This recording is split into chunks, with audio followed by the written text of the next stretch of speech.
everybody, welcome. It's already the third Sunday of Easter, but only 2 Sundays after Easter. Some of you think it's 3 weeks after, but it's only third Sunday. Remember, Easter's a rather lengthy season from now to Pentecost Sunday, which is sometime in June, I think June 5th, if I'm not mistaken, June 5th. So anyway, I'm not going to read the whole gospel, it's rather lengthy. It's from John chapter 21, 1 through 19. And once again, Peter and his fellow apostles are fishing. Now, I don't know if they went fishing because Jesus in their mind was crucified, buried, and that the mission now has come to an end. Like a lot of organizations or movements that begin with the charismatic founder, right? They retire, they die, and the company or organization that they began doesn't quite have that oomph anymore, and it fades away. So much emphasis was on the leader. So in some way it may seem this way as well. Jesus is gone, at least in their mind he's gone, and now what do? They're afraid, and in some ways say, well, let's go back to what we used to do, go back to life as we had known it, and they fish once again. But this time we have Jesus on the shore and they're fishing. It's almost like when Jesus called Peter the very first time. Remember, Jesus is preaching, and he tells Peter, go out and throw your net again out in the deep. And Peter first resists. He said, Lord, I was fishing all night and I caught nothing.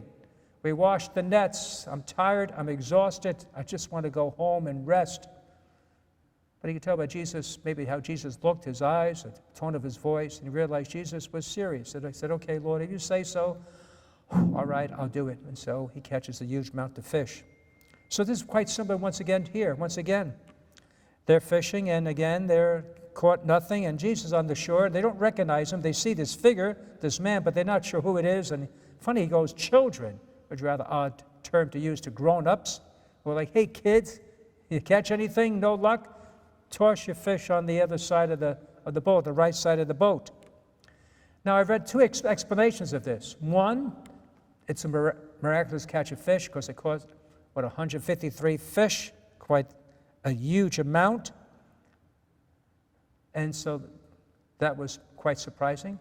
But another commentator said, actually, it wasn't really all that miraculous because sometimes they fish there usually at night. Now the sun's coming up, and from the shoreline, you actually have a view from the water. You can actually see the fish perhaps better than the one who is really right there in the boat in the water. So I don't know which way to go. I would prefer the miracle. Anyway, so it tells, cast him out. Anyway, now we have Peter. He's on the boat, and now he tucks his clothes and he jumps in the water, and because he realizes, wait a minute, that's the Lord. At least John recognized, and then Peter jumps into. And again, some translations said that he was, like a little pair of shorts on, and he got clothed. He said, that's kind of funny. Why would you get clothed when you're going into the water? Because it's the common to a religious person to greet, you have to be dressed. And so Peter went to get dressed before he sees the Lord. And then what Jesus is doing on the shore, he's cooking them breakfast. How about that? It's almost like a Eucharistic symbol, breaking the fish and bread. And he's cooking the fish, and then he confronts Peter, not in a harsh way or judgmental way, but he asks Peter, do you love me? Remember that? And notice where it's taking place. At the fire where Jesus is cooking the fish, the charcoal fire. And the word for charcoal fire, I'm not a Greek expert, but it's only used one other time in the gospel, is when Peter was warming himself when Jesus was being interrogated. Remember the woman asked, you're one of them, you're one of the, your accent, and he denies Jesus. So once again, he's at the charcoal fire, John used that same word for that term, and now he has a chance, in a sense, to redeem himself because he's going to ask Peter 3 times, if you love me. But also, we go back to that scene when Peter was denied Christ. What was he doing? He was out in the night. It was getting chilly, getting cold. And so Peter was himself cold, and so he wants to warm himself. Sort of thinking of his own comfort, that I'm uncomfortable here. Let me just warm myself by the fire. Meanwhile, Jesus is being interrogated, the crowning of thorns, and being hit. And all you can think about right now is that you're cold and you want to stay warm. And this is our leader of the church. Anyway, so he asked Peter 3 times, but again, it's important to know a little bit of the Greek, not that I do, but you read and find out. You know, English, we have the same word, love. We use love for everything and almost anything, right? I love a nice day, I love ice cream, I love pizza, I love my mom, I love my dog, I love the day off, I love sleeping in. Love is used rather easily, randomly, and probably for anything that we appreciate or like. Not so in the Greek. There's different words that express different levels of love. The highest form of love you might have heard is called agape. The agape love, the Last Supper, agape. Well, there's also a verb based on the word agape, which means a sacrificial love, willingness to actually give one's life, as the highest form. And when Jesus asked Peter, do you love me? He uses that form for the agape. Do you love me? Do you love me with this sacrificial love? And Peter responds, says, yes, Lord, you know that I love you. But Peter does not use the verb form of agape. He goes a little bit below that. Phileo, which the word Philadelphia, brotherly love. So it's a strong love, brotherly, familial, close, but it's not the same as sacrificial. And so Peter uses that. Yes, Lord, you know that I love you. Oh. And Peter said, wait a minute. Jesus says, wait a minute, I'm asking about a sacrificial love, and you're giving me something less. So Jesus asks him again, Peter, do you love me? And again he uses the word based on agape, that sacrificial love. And again, Peter responds with the phileo, the brotherly love.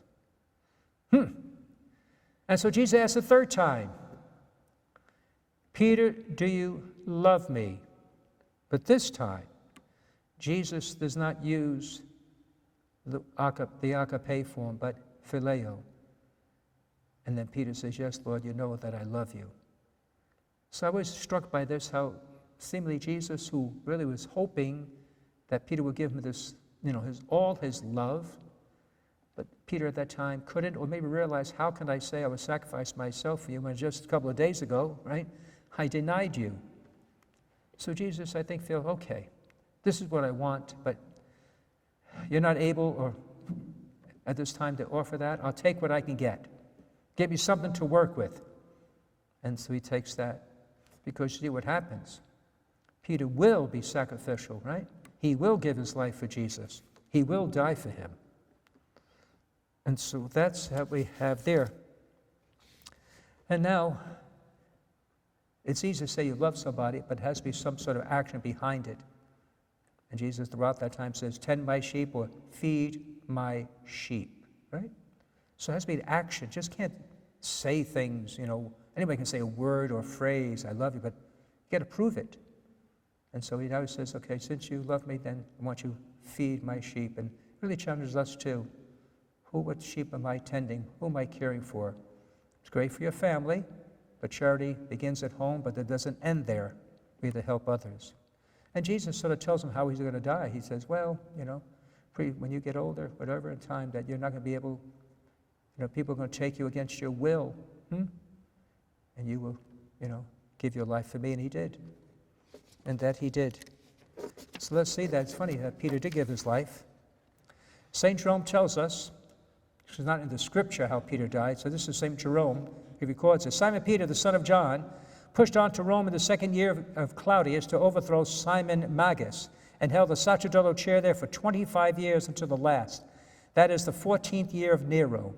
At his hands, meaning Nero's hands, he received the crown of martyrdom, being nailed to the cross with his head towards the ground and his feet raised on high, asserting that he was unworthy being nailed to the cross with his head unworthy to be crucified in the same manner as his Lord. So Peter seemingly just chose to be crucified upside down, because I cannot be crucified like my master was. So that's it. So if you ask yourself, where do we find out about Peter being crucified upside down? We get it from the early Christian historians, saints like Jerome, a doctor of the church, who also, by the way, tells us that St. Paul was martyred in Rome under Caesar Nero by decapitation on that same day. And that's why we celebrate their feast day, by the way, St. Peter and Paul on June 29th, because both of them gave their life for the faith. And I don't know, we want to die for the faith, but we have to live for the faith. We have to express our love for the Lord and put our love into action. How? By feeding, tending the sheep, people who need God's care and God's love. And may with the Easter spirit, the Easter joy, Easter life, may that impel us to care for others. God bless you.